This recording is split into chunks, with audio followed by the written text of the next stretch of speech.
Yo, Bucko, it's Zero, come back to you with another figure review. Today we have the Star Wars Black Series Moff Gideon.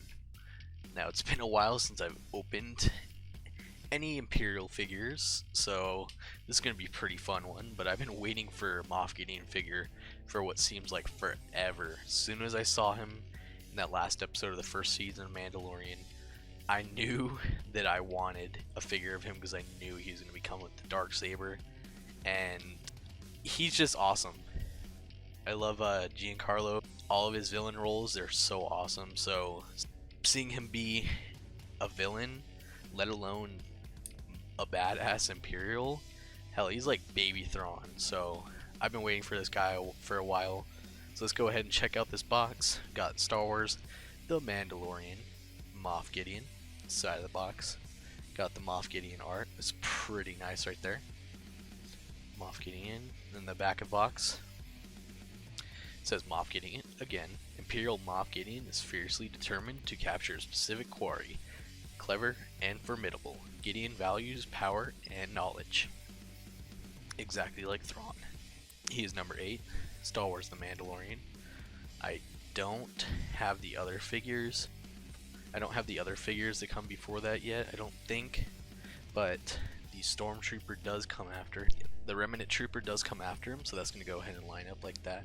And we're going to go ahead and get this badass out of the box. Real quick, when you pull him out of the box, there's actually the front cover, and there's a back cover because of his cape. I should have done this already. First time you're ever going to see my knife. Probably the only time you're ever going to see my knife. Yeah, there's a back cover for just the cape. Which, that's interesting. I don't think I've ever seen anything packaged like that before. And here he is out of the packaging, and let me just say, his likeness to Giancarlo is on point. Oh my god, like, I don't know. I'm gonna have a field day with this figure. This thing is awesome.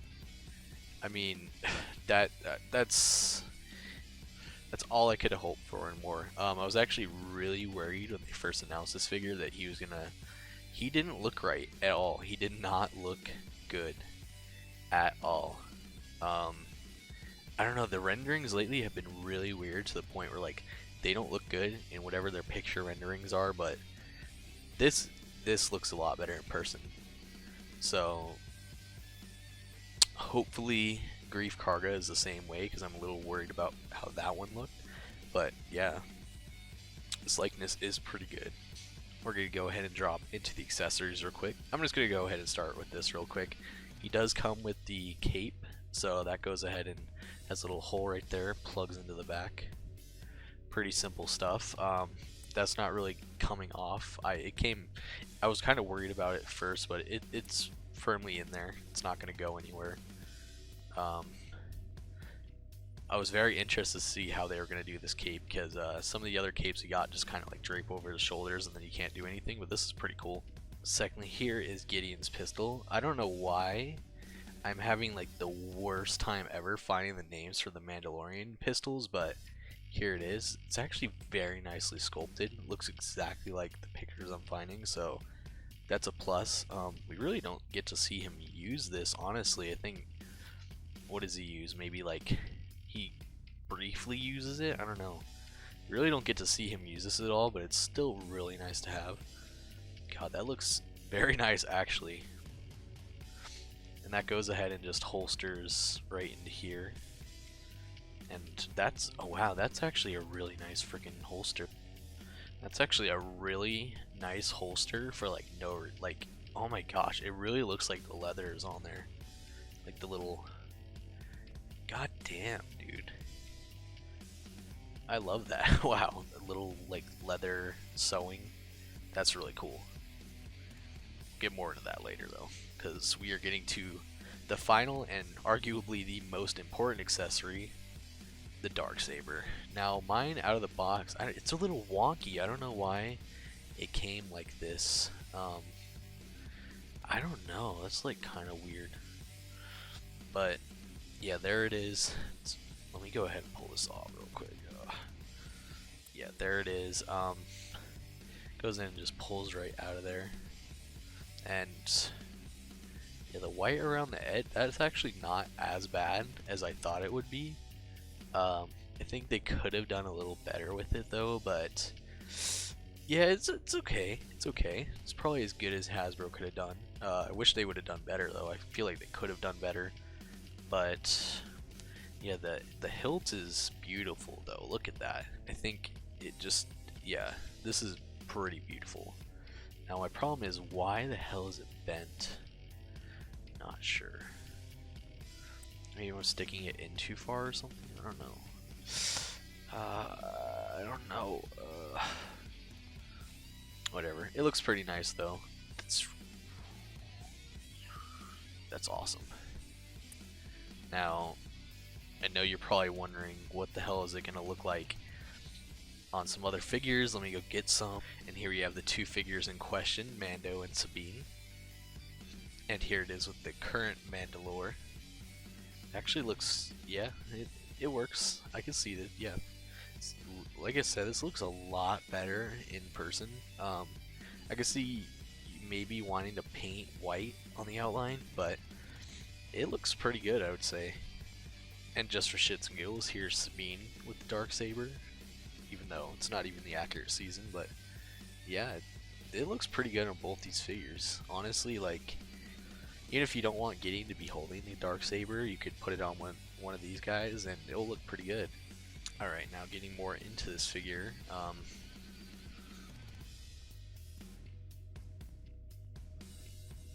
He's got some really, really nice details. So we're gonna just take a look at this cape real quick. It's pretty standard for a cape. You got the red underneath, so we're gonna get that out of here so we can get more details. So yeah, he got it's weird because his armor pieces for his shoulders are like different, which that's actually pretty an interesting detail. Yeah, usually they're like the same armor pieces, so that's interesting to me that they're different. And then you have the kind of like General Veers kind of chest plate, but it's not even the same thing. It's a lot different, so that's kind of cool. You got this red stripe going all the way down both sides. The gloves are super nicely detailed. There's so much detail on this figure. It's not like, I don't know, I feel like a lot of the Imperial officers are like really straightforward and boring, but this, there's so much detail on this crap. Holy, like, everywhere I'm looking, I'm just seeing new details. God damn.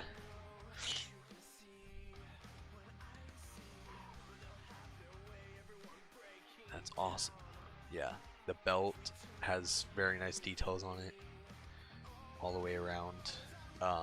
Skirt kind of thing, super nice details. Like I said, the holster, super nice leather detail. The freaking boots, even those are nicely detailed. Like, they look like leather. Like, holy crap, dude. Like, it just shows how far we come in the Black Series to where I'm actually really impressed with how detailed this figure is. God damn, dude. Like, those gloves are awesome. Oh my god. Like, look at that. The glove is super detailed. Yeah, they definitely didn't skip out any detail here. And of course his face is on point with the likeness.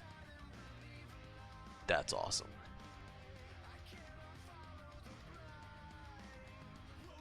We're gonna go ahead and get into the articulation. So his neck, I believe, moves. Yeah, his neck moves, and also, so his neck's on a ball joint. It goes up into another ball joint to the head. So you're gonna get an okay, it's an okay range of movement. It's not the greatest thing ever, but still pretty decent. Then, oh yeah, I should mention both his shoulder pads are rubbery. So, but I wouldn't push too far down on them so they don't pop off. But yeah, they're not gonna get too much in the way, but you're also not gonna get a ton of that's about as high as it goes before it starts to like hinder it. yeah, I wouldn't go. Oh, okay. Actually, okay, you can get to there. You can get to about there. That's fine. So yeah, you got a hinge and swivel at the shoulder. Then you also have a no butterfly joint there. I'm actually surprised because a lot of these figures have been coming with butterfly joints. Then you have a hinge and swivel at the elbow. And God, I can't get over that. That red line connects really well. That's awesome. Then you have a hinge and swivel at the wrist, and this one goes up and down for aiming purposes. This side goes left and right. You have a ball joint at the torso, and then you have your legs go out this far, back this far. Then he has thigh swivels. These are very fluid, actually. There's even a red stripe on his pants. God damn. And then he has a hinge swivel at the knee. So he only has one though, so he cannot kick his own ass.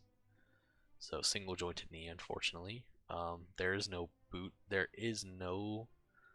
boot swivel, which is strange because usually you get boot swivels at these type of things, but it's fine. Then you have a hinge at the ankle and a forward facing pin for rocker. Right, now let's go ahead and get to the 360 view of this guy.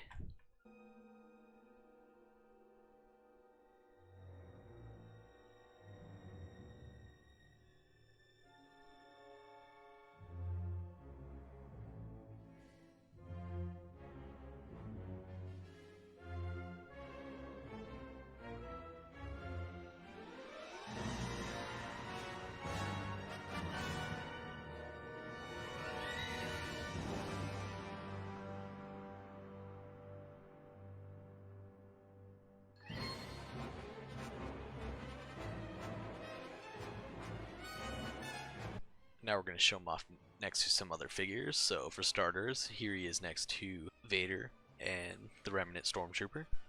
And here he is next to Tarkin and Director Krennic.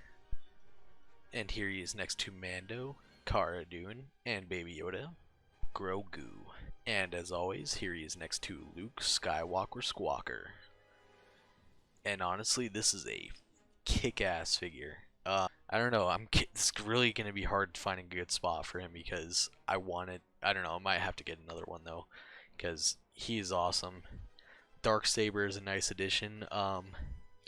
It Not gonna lie, it was a little wonky out of the packaging, but now that I have it out of the packaging, it looks a lot better. Yeah, this is a figure I was really worried about it when they first announced, but getting him out of packaging and here now, he looks amazing. So definitely an awesome pickup. Don't skip out on him. So anyways, you can bring him in warm or you can bring him in cold. Thanks for watching and good hunting.